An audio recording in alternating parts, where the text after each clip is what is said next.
For over 132 years, the Coca-Cola company has been part of many people's lives. Coca-Cola now offers more than 500 brands in over 200 countries worldwide. The Coca-Cola company also employs over 700,000 people, creating economic opportunities in many local communities.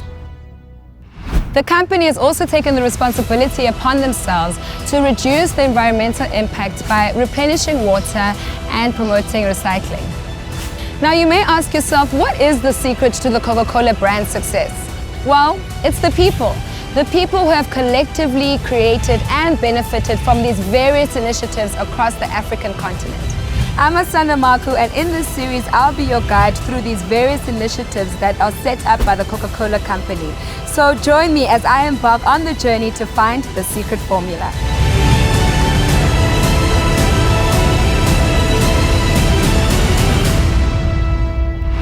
We start our journey this week at Coca-Cola's head office in Rosebank, where we chatted to Project Last Mile's project director, Adrian Rusto, about the delivery of medication in Mozambique and how it works.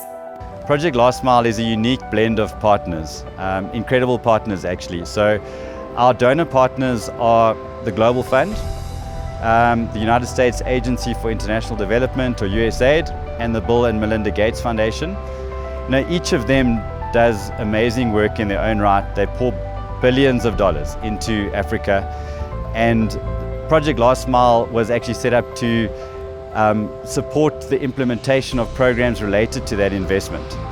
Over the last 10 years in Project Last Mile, we've completed interventions in 10 different countries. I'll just mention our currently active programs are in the Kingdom of Eswatini, in Mozambique, in South Africa, in Tanzania, in Sierra Leone, and in Lesotho.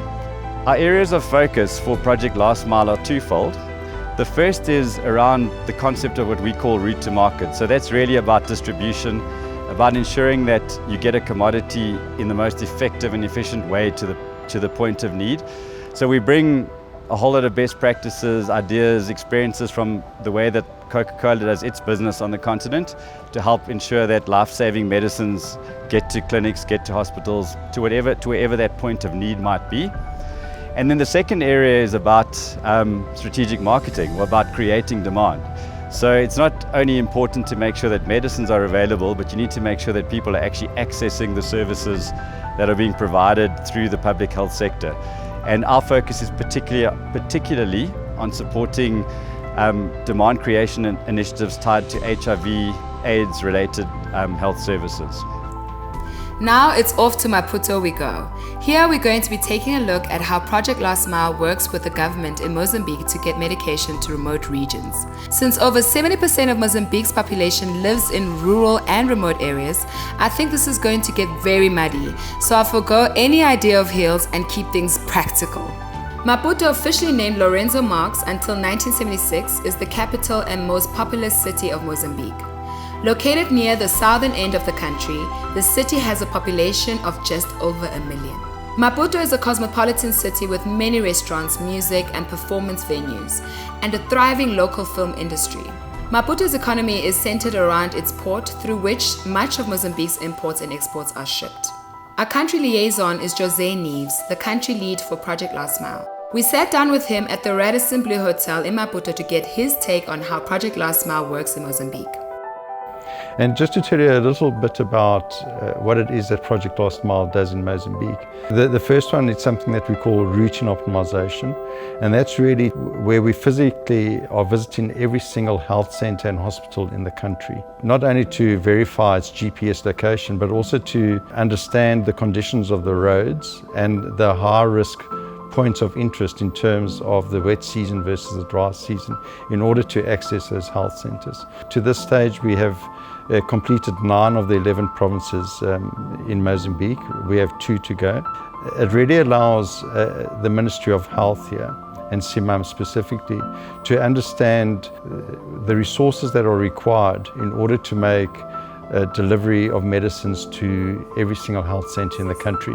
So what we're doing, we are working with CIMAM here in Mozambique and with some partners in the health sector such as Village Reach especially, to make the case for outsourced distribution to be used for distribution of medical products to the last mile or to health centres. So it is about a transfer of knowledge to government and to make it sustainable. So now, since we're Maputo, it's time to first get the official response as to how Project Last Mile is making a difference. Now, in terms of Project Last Mile, how are they involved and how are they helping you? Ok. O projeto Last Mile tem ajudado bastante a central de medicamentos e a cadeia de abastecimento no geral, porque veio fazer um conjunto de avaliações de forma a melhorar aquilo que é a otimização das rotas. Portanto, a Central de Medicamentos desde 2014 tem um plano estratégico de logística farmacêutica, como eu disse, preconizava reduzir os níveis de armazenagem, otimizar a distribuição e otimizar a cadeia, mas não é possível otimizar a cadeia sem otimizar também aquilo que são as rotas de distribuição. Portanto, é necessário sabermos como fazer chegar os medicamentos em pouco tempo, quais são os volumes adequados, que tipo de meios temos que usar, que tipo de contratos de terceirização podemos ter para ter maior poupança para aquilo que é o sistema e a cadeia em si, e também ao mesmo tempo capacitar os nossos recursos humanos em ferramentas e técnicas mais modernas para fazerem o trabalho que têm que fazer da melhor maneira. Project Last Mile has developed a system to determine how long it takes and the type of vehicle most suited to the conditions to get medications to each healthcare facility in different seasons. The project includes an analysis of the driving time on different roads using GPS tracking and updated road drivability information. Understanding how long it takes to get to each healthcare facility and what the terrain is like will help Mozambique CMAM make informed decisions when designing a distribution strategy. The project is to have Tete intermediate warehouses in Mozambique. So, to manage the distribution of health commodities, we need routes. We need to study the routes. We need to know which kind of vehicles are suitable for dry and wet seasons. And so, Project Last Mile is working with PSM, which is the Procurement and Supply Management partner of the CMAM.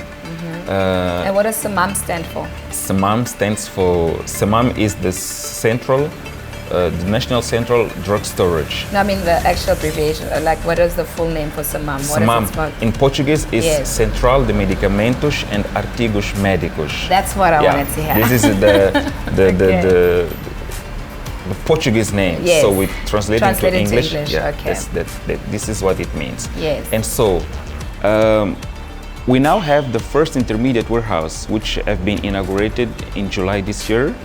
So, Project Last Mile, they did the study to distribute the medicines from that intermediate warehouse in Vilanculos through 39 health facilities. Okay, now Antonio, in terms of distribution and getting out into like these remote areas, what are some of the challenges you face? Because you've mentioned the fact that the weather can play a role in using different vehicles. Well, one of the biggest challenges is the road network itself. We have some areas where you can find more than 1, 2 or 3 bridges which are broken. The road itself, the condition. So for those remote areas, sometimes we use smaller vehicles, and sometimes you can only reach one health facility using a motorcycle or a bike. In the most remote areas, which are some island, you need boats. So we have the official side covered, but now it's time to see this put into practice. We're off to Zimpeto, where one of the provincial warehouses stands where the physical medication is kept. It's just outside of Maputo, so we should get there fairly quickly. I'm at CMAM, a distribution management warehouse. Basically, this is the main hub where all the medication gets imported from across the world and then distributed to the 11 provinces in the country. And as you can see, I'm always dressed for the occasion. My hard hat luckily matches my dress, so let's go find out more. Okay, Jose, so this is the warehouse. Oh, yes. Are you through? Yeah, I'm through. I'm through. Okay. Tell us about the warehouse. Where are we and what happens here? Okay, so this is the Zimpeto National Warehouse for CMAM, Central de Medicamentos e Artigos Médicos. Wow, I won't repeat that, but yes. Okay, so it's a national warehouse. So most medicines are imported and medical products are imported into the country. And the majority comes into the port of Maputo. And then it all comes out to the central warehouse, and over here they distribute to the regional warehouse in the centre of Mozambique in Bairo, and also to the regional warehouse for the northern part of the country that is situated in Nampula. In addition to that, they do distributions to some provincial warehouses and also to the larger central hospitals. So this warehouse that has space for 3,810 pallets has actually been expanded, and in a few weeks' time the new warehouse, which is attached to this one, will open as well, be ready to be utilised, and that one has space for around 3,700 pallets. Wow. So it's basically doubling the capacity of this warehouse. We've heard from government and the warehouses. Now it's time to see the practical implementation on the ground. How does the medication get to its physical destinations given the lack of road infrastructure across so much of Mozambique? We're going to head out on a delivery adventure and have no idea what to expect. So bear with me as we head off to that proverbial last mile. We started in Maputo first thing in the morning with the Coca-Cola 4x4 ready to take us way off-road. I must say that Maputo is a breathtaking city by day and by night. Once we're all squeezed into the vehicle, the journey begins to pick up the medication from the warehouse just outside of Maputo. We are like convoying in like 4 cars, and there was drama with some taxi violence happening, so because some of the drivers are obviously taxi drivers by day and now they're doing side jobs. But hey, I'm just praying we get there and actually get to see these health facilities.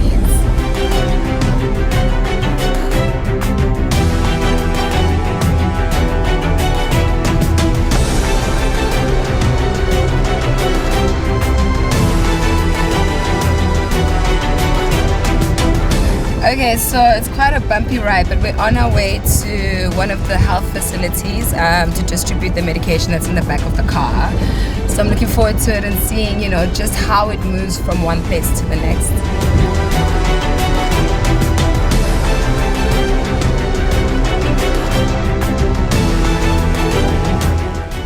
And with the bump, we were off-road, literally traveling into the middle of nowhere.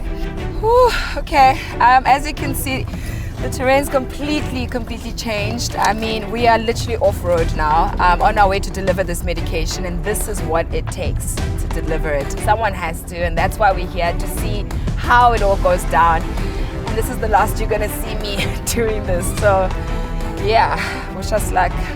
Woo!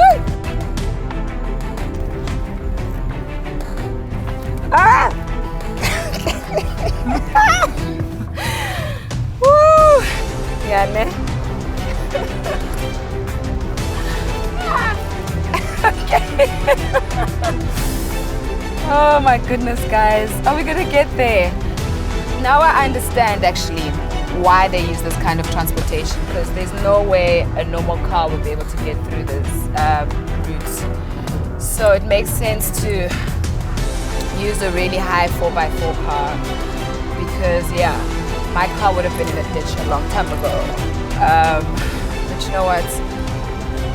Kudos to Project Last Mile for making the efforts and making sure the medication gets there one way or the other.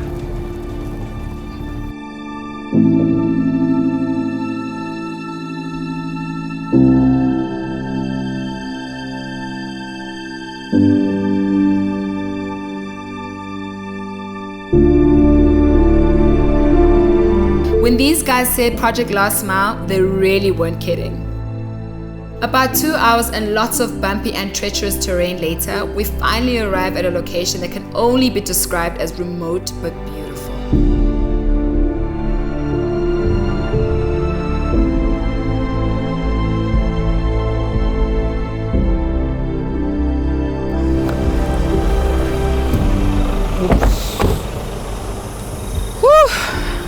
So Chisomo, we're finally here.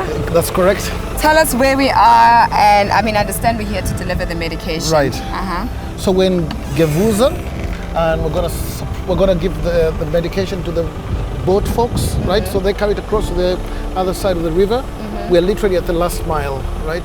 The vehicles don't cross this point. Yeah. We use local boats to carry the medication So like across. you said, we're literally at the last mile, That's right, like the project itself, and we're basically the link between the clinic and the people. That's correct. Okay, cool. So let me 100%. take this and take it to the guy who is waiting there. So what medication are we delivering? It's mostly essential medicines like your paracetamol and other painkillers. We also have antibiotics and anti-malaria treatment tablets. Okay, great. Nice. All right, so let's deliver them. Okay, sure. They're not wearing any shoes. Why is that? Aren't they supposed to get on a boat? We usually have boats coming across, but the water levels are very low now, so the boat can't come across. And in those instances, everyone just comes barefoot. They carry the boxes on their heads and cross to the other side. Wow, so they physically carried across They physically carry to the other side. That's correct. Okay, well, here you go. Okay. Thank you. All right. Obrigada. There were no boats available because the water levels were low on the day, so the medicine had to be carried. Yes, carried on foot across the river for delivery to a community on the opposite bank. Okay, so with me is James, who works for Project Last Mile. James, wow, we're finally here. What a drive. But tell us how this whole process works. How does Project Last Mile make sure this runs smoothly? Okay, so for the route optimization workstream in Mozambique, we basically look to follow the steps of the delivery teams. We drive to the last mile, we drive all the tough roads, and it's all about collecting data and collecting information so that delivery teams can make more informed decisions around trying to get medicines to the last mile. Okay, now James, I mean, you can't exactly use GPS, Google Maps. I even lost signal on my phone. I was trying to Instagram this whole process. There was no way I could do that. Tell us, how do you find like these routes? Who creates them? How do you, get here? These roads and, I mean, let's call them paths. I mean, these access routes to get to the health facilities are very much made by the facility managers and the different delivery teams, because there are no roads, there's no infrastructure in the area.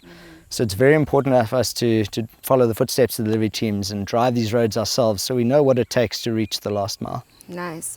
And now in regards to, the end result, can you just tell us why and what this is all for, basically, and what your end result or the end goal is? With all this information, we can put together more comprehensive distribution plans, both for wet season and dry season, because the differences are quite significant. And that includes the best suited vehicles for accessing the last mile and how much it's going to cost, how far you can drive in one day, how many facilities you can potentially visit in one day. And then, of course, applying costs to that. It's very important to know how much distribution costs when it comes to servicing the last mile. I mean, this is really amazing because, you guys are making sure that the medication gets to the people one way or the other. And you're not letting water levels stand in the way of that either. 100%. The medication is so essential that the idea of not having the medication there on time can have really disastrous consequences. Yes. So you have to always stick to delivery time. We have to be able to do that, yes, Regardless. even in challenging circumstances. Okay, well that's great. It's literally the last mile, because the drive here felt like we're in the middle of it was off-road, basically. Absolutely. That was a man-made road. It is. I mean, yeah. And when you imagine that they have to now cross that river, oh my gosh. It just shows you how important the whole project is. And the delivery and correct. getting it to the people. That's correct. Okay, well I'm glad I saw it, firsthand, on the ground. Well, I mean, luckily I don't have to get into that water, even though I'm dressed the part. But getting in there just seems on another kind of task. I mean, I carried the box. Yes. I've done my bit. And thank you for doing that, yes. It's a pleasure. Hopefully next time you can actually be brave enough and come across with us. With the boats. That's right. Okay. Okay, so we've seen the medications being delivered across safely, but now we have to head back because we're rushing to another interview, and you saw the road here. Now we have to go back the same route, no shortcuts, and I'm the queen of shortcuts, but listen, unfortunately, luckily I haven't had lunch yet. But let's do this. Let's hit the road, ne? Should we go, Shumanso? Absolutely. Thank you very much for coming. Okay. What a day this was. I'm physically exhausted and emotionally drained. I think after today, it's safe to say that we should take our hats off to all the people involved in this supply chain. Our journey in Mozambique isn't over yet though. I mean, visible differences or improvements in efficiencies. For example, in Mozambique, driving over 1 million kilometers, actually every single road, plotting out the GPS coordinates of how best to get the medicines from warehouses to clinics, and then the outcome of that ultimately being improvements in the availability of those medicines at clinic level. Now it's time to really go off the beaten track as we head up to the north of Mozambique, and that's the city of Tete. With only one flight a day, it's almost 2,000 kilometers north of Maputo. Oh my God, it's like we're freaking in a sauna. Like, it is so hot. There's no air. It's just heat. I don't know how we're gonna survive Tete, guys. We might just have to do this at the hotel. The whole shoot. I'm in Tete, Mozambique. It is bordered by Zimbabwe, Malawi, and Zambia. It's about 2,000 kilometers away from Maputo, and behind me is literally the Zambezi River. I mean, can you imagine? I studied this in geography, and to be standing right across the Zambezi River is just madness. So I can't wait to begin this journey with you. Tete is the capital city of Tete province in Mozambique. It is located on the Zambezi River, and it is the site of 2 of the 4 bridges crossing the river in Mozambique. A Swahili trade center before the Portuguese colonial era, with a population of over 300,000, Tete continues to dominate the west central part of the country and region, and it's the largest city on the Zambezi.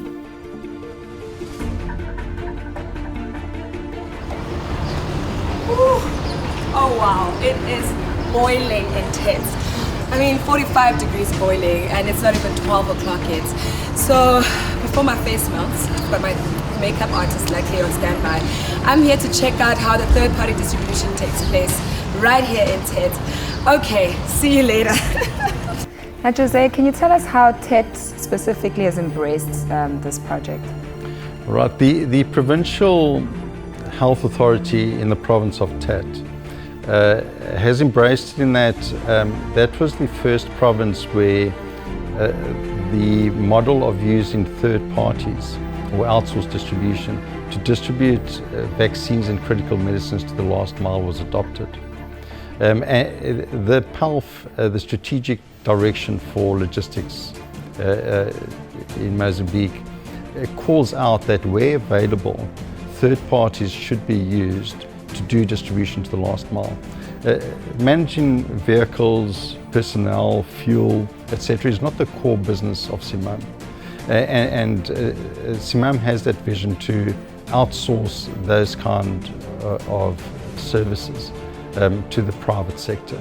And what happened in Tete is that Tete was aligned to that vision and was the first province in Mozambique where an actual pilot was implemented to use third parties to distribute vaccines and kits with critical medicines to the health centres. Village Reach has actually piloted and worked with third parties doing distribution to the last mile in 2 key provinces in Mozambique already, one being in Tete and the other one being in Zambezi province.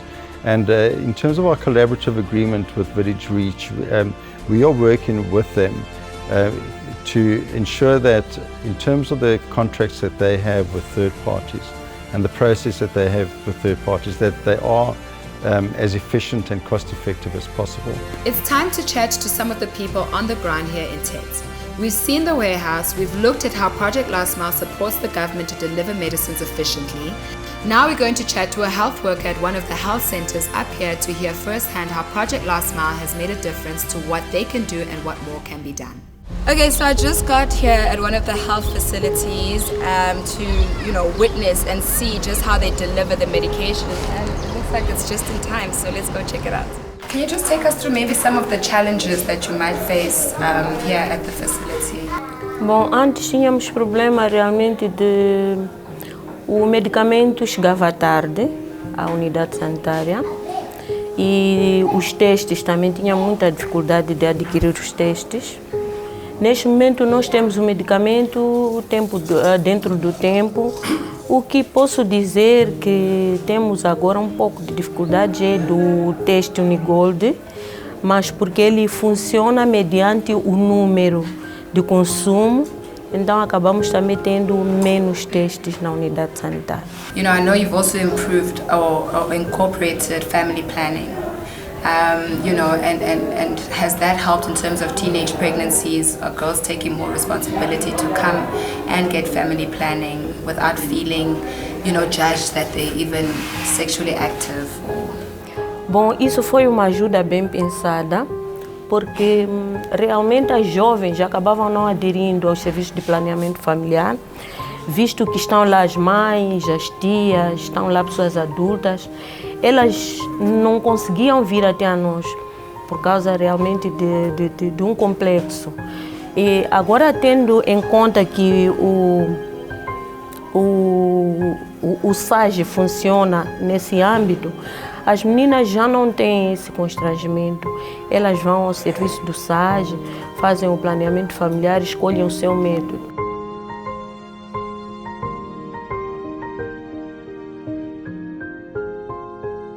So we have the official side of the story about how Project Last Mile is impacting Mozambique's health sector. However, it's always great to chat to an individual who's been directly impacted by projects that were designed to help them directly. Can you tell me how the experience has been here at the health facility now that the health facility is working together with Village Reach and Project Last Mile? Desde pomadambira kupereka mankhwala vanu bzinifamba bwino. Famba kwache bwino kuku tikabwera vanu kumalikali consulta. Do you see that the youth are coming more? Because at first, the health facility is quite a scary place for young people to come get tested or come get medication. How has that improved within your peers? Are younger people coming now to the clinic? Sim, se essa ajuda tem essa responsabilidade para ajudar mais jovens, sim, também pode, claramente, sempre é bonito para nós todos, porque é nossa coisa, né? É daqui. Então, se estão para ajudar mais as coisas ali, sempre pode, porque é desenvolvimento.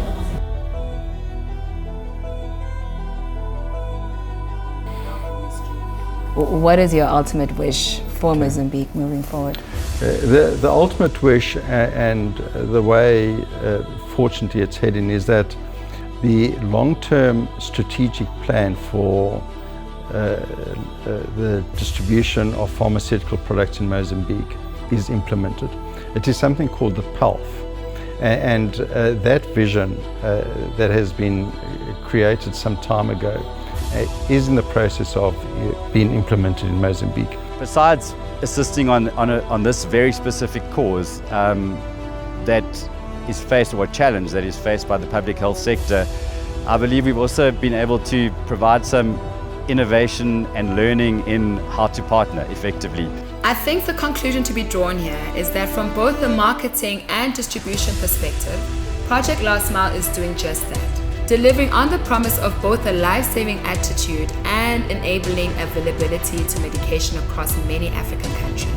Yes, there are always areas that can be improved upon, and as the health data is gathered, structures and policies will adapt and change, but I'm sure we can agree that all the people involved in the supply chain have the secret formula running through their veins. So for me as Sanda, it's cheers until next time.